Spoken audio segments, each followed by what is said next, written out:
If you're an adventure or dual sport rider, you're always looking for easier and more convenient ways to pack luggage and supplies on your bike. Tusk has developed an affordable, complete pannier system with functionality and simplicity in mind. The Tusk Pannier Rack System is the perfect addition to your bike to meet all your adventure needs. The pannier racks are made from thick, 3/4 inch powder-coated steel tubing and feature a 4-point mounting system for rugged durability. They're a hoop-designed rack made to fit the Tusk pannier boxes or easily accommodate just about any other pannier or piece of luggage. With these racks, you'll receive mounting hardware that allows you to mount the Tusk panniers or most any other brand aluminum panniers or plastic Pelican type cases. Installation of the Tusk pannier racks is complete in just minutes. In this video, we'll be installing a set on a 1998 KLR650. This install will be the same on the KLR650 from 1987 all the way up to 2007. If you have a second generation KLR650, please refer to our 2008 and newer install video. So the first thing we're going to do is disconnect both rear blinkers, and you do that underneath the rear fender. When that's done, we can start removing the bolts holding the stock rear rack on. There's 2 bolts on top and then 1 on each side. Go ahead and completely remove those. Once those are out, you should be able to pull that rack off. You might have to work the blinker wires through the holes in the fender. And now the rack is off the bike, that gives us access to the stock helmet lock. We'll go ahead and pull that off by removing the 2 bolts holding it on. We'll be installing this on the Tusk Pannier rack a little later. We're also going to remove both blinkers from the rear rack, as these will need to be relocated to allow the pannier boxes to be mounted. We'll also be using the Tusk Pannier Rack kit to relocate these blinkers a little later in the video. So now we can reinstall the stock rear rack along with the 2 top bolts. We're going to tighten both those bolts down to help us align the other bolt holes. And next we're going to remove the top passenger peg bolt from both sides of the bike. When you've got those out of the way, we're ready to install the pannier racks. So these racks have got 3 main parts, a hoop for each side, and then a rear brace that will wrap around the rear end of the bike. Each hoop is going to attach to the bike with 3 different bolts. So go ahead and attach the first rack with the longest bolt threading into the middle mounting hole. You'll use the shortest bolt to replace the one we removed from the passenger foot peg mount. Just loosely snug both those bolts down for now. Next comes the blinker mount. This is going to sit on the outside of the top mount with the supplied bolt and nut to attach it. You can go ahead and snug this bolt down and then repeat these steps for the other rack.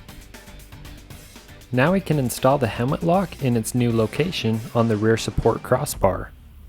It's a good idea to use a low strength thread locker on both these bolts. Tighten both bolts and secure this in place.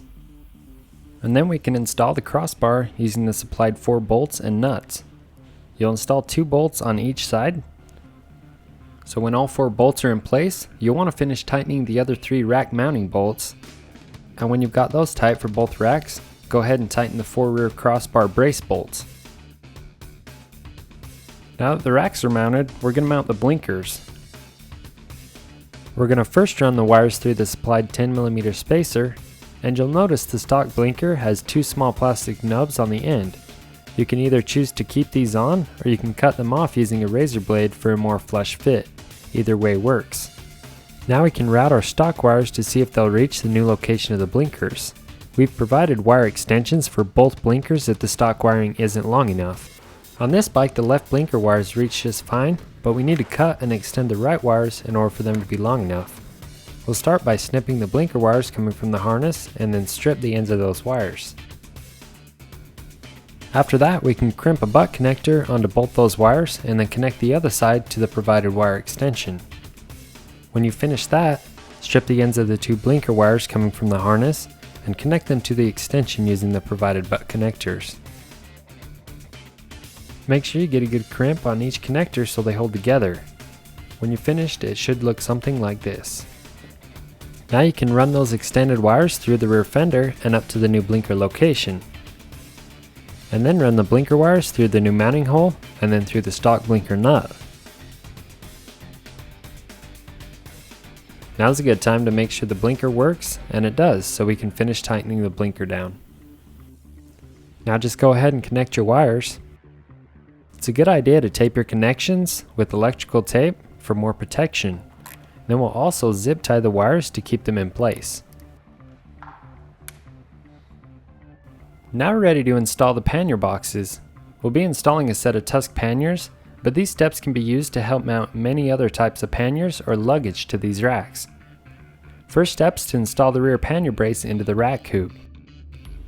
And now you'll want to get another set of hands to hold the pannier box in the desired location. It's important to leave enough room for the passenger's leg and foot if you ever plan on carrying a passenger. And then just make sure you've got it positioned exactly where you want it before marking the location of each hole in the brace onto the back side of the pannier box.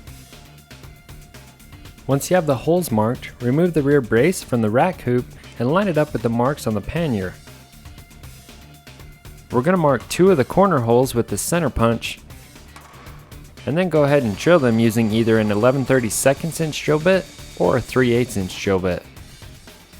And then we're going to stick a bolt in both those holes to hold the brace in place while we drill the other holes.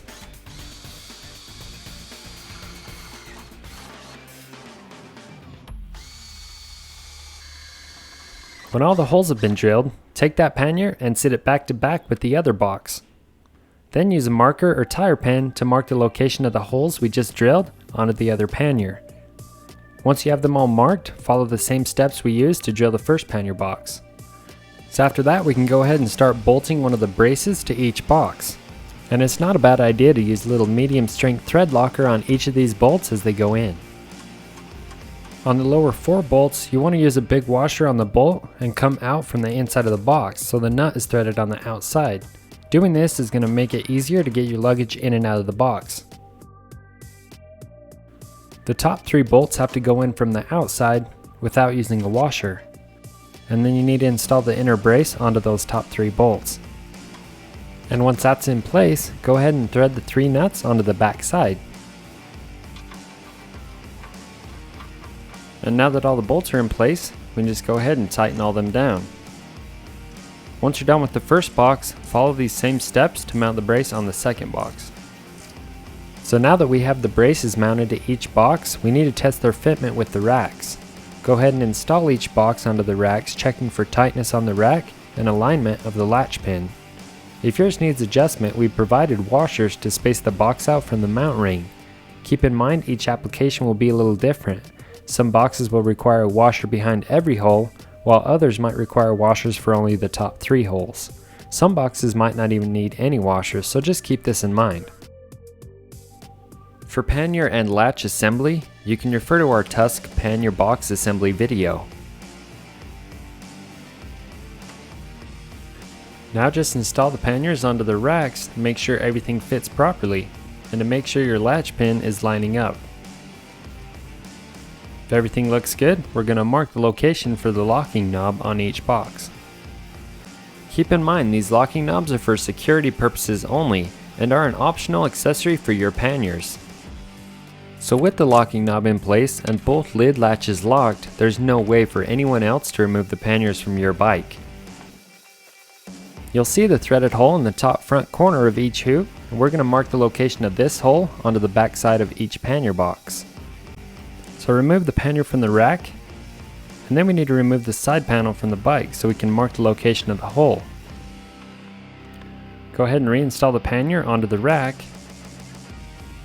and then using a marker or small screwdriver, mark the location of the locking knob hole onto the back side of the pannier.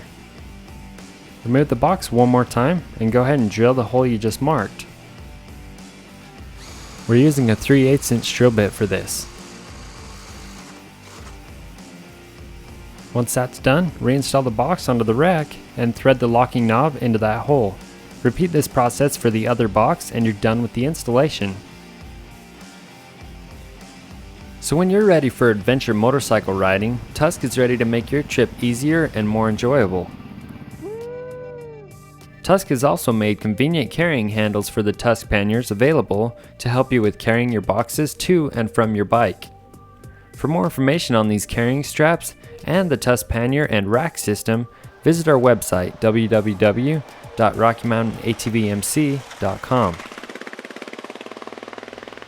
Rocky Mountain ATV MC carries all the dual sport and adventure rider parts, tools, gear, and accessories you need to be ready for your ride. We'll see you out on the trail.